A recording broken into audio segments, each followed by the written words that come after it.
question is, are there any benefits to be gained by using treated salt on low-speed gravel roads?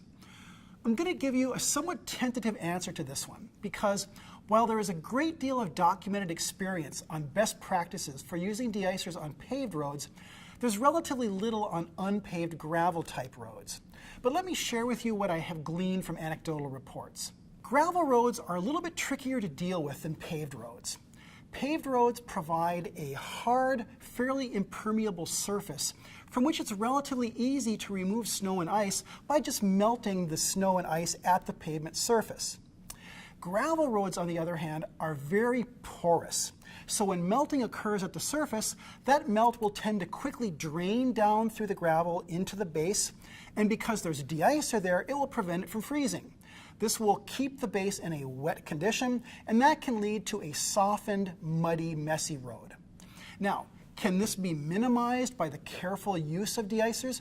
Yes, it can, and some people do. But what I see most often is recommendations that people not apply deicers directly to gravel roads. Now, where salt is used on gravel roads is in smaller quantities mixed with sand or abrasives. Salt is often blended with sand to keep it free-flowing and prevent it from freezing. And it's especially effective to pre-wet sand with a brine, as this helps to fuse the sand particles onto the compacted snow surface so they don't readily blow off.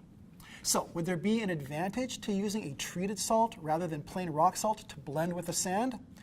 Probably not here either. The pre-wetting agent in the treated salt is designed to stick the salt itself to a pavement surface and speed the ice melting process. Since the goal in sanding is not to maximize ice melt, but just to provide friction, I would not expect the pre-wetting agent in the salts to add much value when mixed with a lot of sand. For most conditions, plain rock salt should work fine. So these are my thoughts on using treated salt for gravel roads. I don't think there would be much value.